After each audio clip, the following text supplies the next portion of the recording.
Bueno, seguimos ya aquí a las 8:51 con nuestro tercer invitado en esta mañana, que es el señor ministro de Producción, Julio José Prado. Primero, señor ministro, muy buenos días. Muy buenos días, Fernando. Gracias por la invitación y saludo a todos quienes nos escuchan y nos ven a través de su señal. Muchas gracias, señor ministro. El día de ayer veíamos un boletín, una nota informativa del Ministerio de Producción, en donde se nos hacía saber que las pérdidas en el Ecuador en estos días de paralización ascienden a más de 500 millones de dólares en el sector público y privado. Y se hacía pormenorizadamente se informaba en qué rubros. Sorprende en la parte agrícola, avícola, sobre todo en las provincias centrales, Cotopaxi y Tungurahua, por la falta de suministros de maíz, de balanceado. En general, señor ministro, ¿en cuántos calculan ustedes que allá al día de hoy ascienden las pérdidas y cómo podríamos reponernos en el país, en nuestra economía, por estos días de paralización? Fernando, así es. Estamos entrando ya a la tercera semana de paralización. Increíble cómo se van acumulando ya las pérdidas. Durante la primera semana, las pérdidas, digamos, en promedio fueron alrededor de 5 millones de dólares por día. Todavía eran manejables, aunque todavía evidentemente cuantiosas. Durante la segunda semana ya pasamos a pérdidas que iban desde los 20 millones al inicio de la segunda semana hasta prácticamente 35, 40 millones al final de la segunda semana. Y ahora, durante estos últimos 3, 4 días, ya estamos promediando pérdidas diarias que superan los 50 millones de dólares a nivel de todo el sector productivo en su conjunto. Es decir, tenemos cerca de 300 millones de dólares en pérdidas en el sector productivo, ya acumuladas durante estas prácticamente 2 semanas de paralizaciones, y el total de pérdidas estimadas, que también todavía es un número estimado que tendremos que terminar de asentarlo, está en alrededor de 500 millones de dólares. Y como digo, Fernando, el gran problema es que como todavía tenemos paralizaciones en buena parte del país y sobre todo en la Sierra Central, hay varias ciudades que todavía están sitiadas, donde no se puede vender, producir con normalidad, hay una caída muy importante de la producción, de las ventas. Hay empresas que están cerradas y que han decidido ya dejar de trabajar porque no pueden recibir insumos o porque no tienen las condiciones de seguridad, digamos, para poder avanzar. Esa es la situación en la que nos encontramos ahora al inicio de esta tercera semana de paralización. Señor ministro, y en cuanto al tema petrolero, ustedes informaban que existía una pérdida o hemos dejado de exportar más de 1 millón de barriles de petróleo. ¿Eso cómo afecta al presupuesto, cómo afecta al plan de gobierno que tienen ustedes ya enrutado para este año 2022?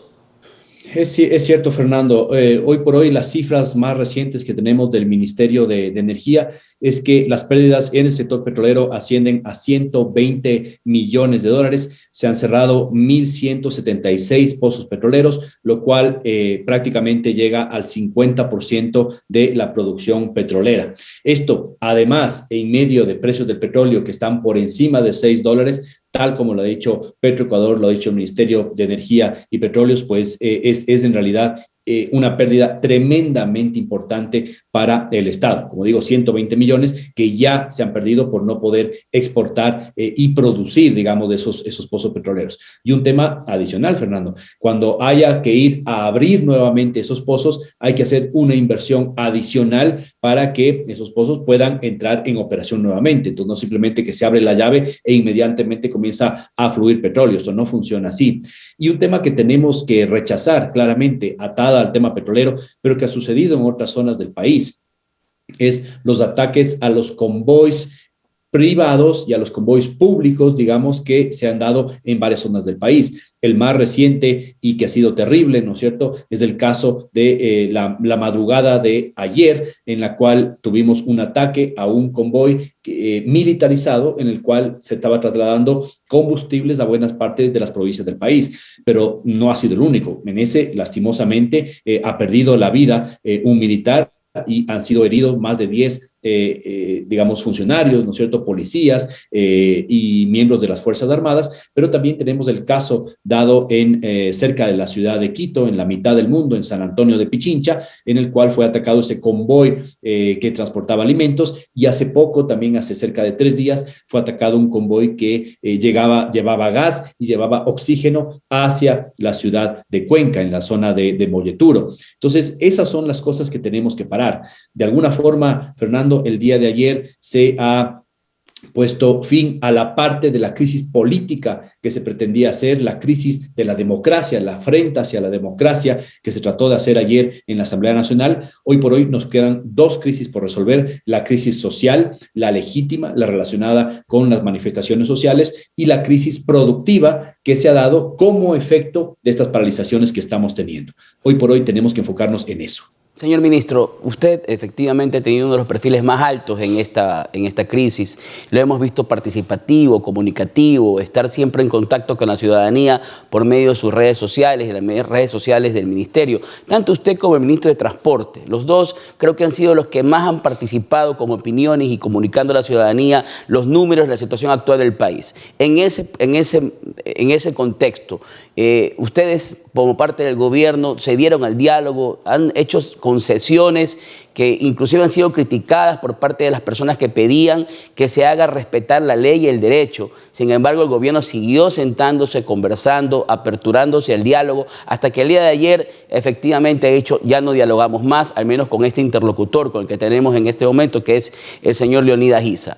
¿Qué podemos esperar los ecuatorianos ya que ha pasado la parte de la crisis, digamos, enmarcada en la Constitución? Porque lo que pasó ayer, por más que podamos tener criterios encontrados los ecuatorianos, sigue siendo un mecanismo que se encuentra en la Constitución, en el 130. Pero bueno, ya terminó, ya se votó, no pasó la moción y todo lo demás sería golpismo, porque así es como hay que definirlo, golpismo. ¿Qué podemos esperar los ecuatorianos en este momento ya desde de parte del Ejecutivo, de parte del Gobierno Nacional?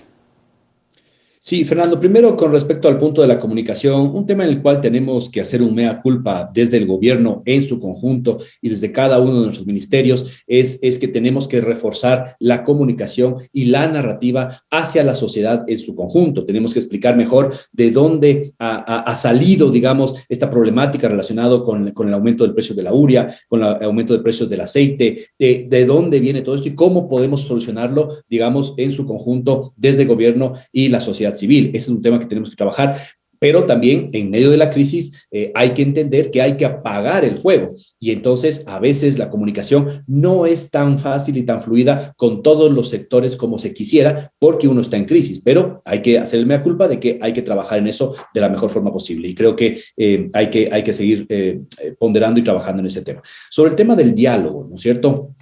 Está clarísimo que el gobierno, desde el inicio de esta crisis, más de 2 semanas e incluso antes, ha hecho todos los esfuerzos posibles por tender la mano, por escuchar a aquellos manifestantes que tenían posiciones legítimas, y legítimas son las demandas sociales del movimiento indígena desde hace 30, 40 años. Así son, hay problemas estructurales, pero también hay problemas coyunturales que tienen que ver con la crisis, como decíamos, de la guerra de Rusia en Ucrania, la condición esta post-COVID que está afectando a varias cadenas productivas y que hace que suban los precios. Hay problemáticas en términos financieros con empresas y sectores que están tremendamente endeudados. Entonces, esos son los que hay que atender y los hemos ido atendiendo. Ahora, hemos ido poniendo sobre la mesa los 10 puntos que pedía la dirigencia de la CONAIE. Todos ellos han sido contestados en mayor o menor medida, y claro, ahora lo que está sobre la mesa es una situación en la cual ya no se puede seguir con ese mismo discurso del lado de la CONAIE, y del lado del gobierno hemos dicho, como ya hemos cedido y no hay las condiciones y no llegamos sino a oídos sordos del otro lado,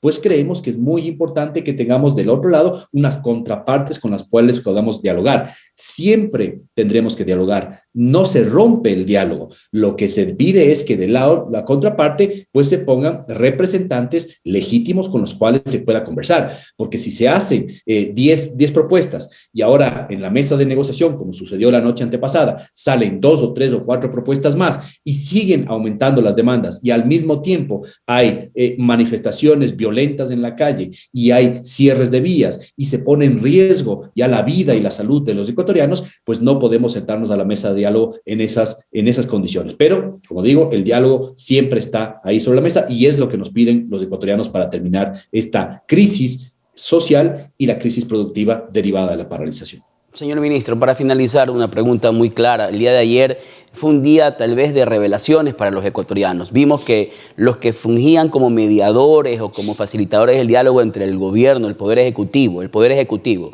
y la CONAIE, ayer vimos al presidente de la Asamblea votando a favor de la destitución del presidente Lasso, siendo él uno de los mediadores. Otra fue la mediadora, facilitadora Elsie Monge, quien luego justificó el ataque en Chuchufindi a los militares, efectivamente que acarrió la muerte de un militar inclusive, señor ministro. Entonces, ¿cómo se escogen o cómo se buscaron a estos mediadores que efectivamente tenían ya una posición preestablecida? Porque ayer los ecuatorianos nos dimos cuenta, todos los ecuatorianos, los que pueden estar a favor o en contra del gobierno, que los que hacían o fungían de facilitadores, de comunicadores entre el gobierno, el Poder Ejecutivo y la CONAIE, ya tenían una posición preestablecida. ¿Por qué el gobierno se sentó con ellos? Y segundo, ¿cómo es que se eligen a estas personas o cómo se seleccionan a estas personas para que hagan de mediadores? Si después nos damos cuenta, evidentemente todo el país que ayer siguió la votación, que tenían ya una posición a favor de la destitución del presidente Lasso. Fernando, creo que, digamos, los detalles de cómo se dio el proceso de selección de esos mediadores, yo no los conozco específicamente y tampoco soy el vocero adecuado del gobierno para poderlo responder. Pero recordará usted que hubo una solicitud, de hecho, de 300 instituciones de la sociedad civil, 300 ONGs a nivel local, internacional, embajadas, estuvo en las Naciones Unidas, etcétera, que dijeron, les ponemos a estas 300 organizaciones como intermediarios entre la CONAIE y el gobierno. El gobierno lo aceptó. La CONAIE dijo que no les parecía legítimas estas 300 organizaciones. Después surgió la propuesta de que haya este grupo, digamos, en el cual estaban los 5 poderes del Estado y que se sienten justamente a negociar como sucedió el día de antes de ayer y de ayer en la mañana. Pues lo que hemos dicho es, bueno, por más que a uno no le guste quiénes son exactamente los mediadores y no podemos estar de acuerdo con todos ellos, pues sentémonos a la mesa. Y eso es lo que hizo el gobierno, sentarnos a la mesa, liderado ahí por el secretario de gabinete Iván Correa y por el ministro de gobierno Jiménez. Y lo que se hizo básicamente es poder poner sobre la mesa los puntos del gobierno. Ahora, lo que nos pide la sociedad civil, lo que nos pide el sector productivo, comercial, del más grande empresario hasta el más pequeño, es abran las vías. Encontremos un mecanismo de diálogo. Como digo, como ya resolvimos la crisis política muy importante que estaba en medio de la mesa y que estaba quizás entorpeciendo incluso esos diálogos, ahora lo que tenemos que encontrar es cómo evitamos que esta crisis productiva, esta crisis del comercio, del microcomercio, de los artesanos, llegue a niveles de proporciones tremendamente grandes. Eso es lo que tenemos que poner sobre la mesa. Y por eso del gobierno lo que pedimos hoy por hoy es, para poder sentarnos nuevamente y que haya una buena muestra también de diálogo, pues abramos las vías, hagamos convoys humanitarios. El día de hoy es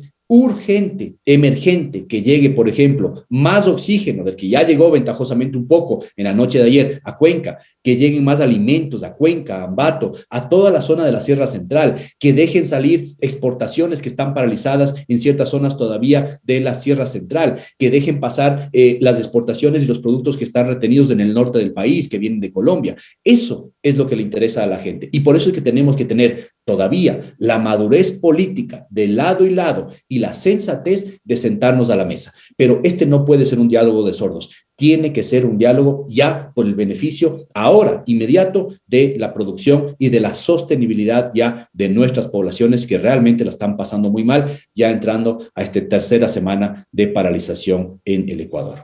Señor ministro, muchas gracias por su tiempo, también para felicitarlo, porque si bien es cierto, no hay una muy buena comunicación por parte del gobierno central, sí su ministerio, su cartera, su equipo de comunicación fue tal vez la que sacó la cara por el gobierno, porque fue la que nos informó del impacto de las medidas, efectivamente de la baja de los 10 centavos, de cómo beneficiaba a las clases populares y cómo realmente era un esfuerzo del Estado para poder solventar y cumplir tal vez con un pedido que no se encontraba presupuestado, pero tal vez fue un sentimiento de dar para poder recibir y terminar el problema social que tanto nos ha quejado en las últimas semanas. Sí fue su equipo y efectivamente fue su ministerio el que nos tuvo permanentemente informado y pudimos entender la magnitud del diálogo y la magnitud de concesiones que hizo el Ejecutivo para poder llegar efectivamente a una paz social que lamentablemente el día de ayer, pues esperemos todos que luego de la votación ya lleguemos y podamos trabajar y volver a una tranquilidad aquí en el país. Muchas gracias, señor ministro.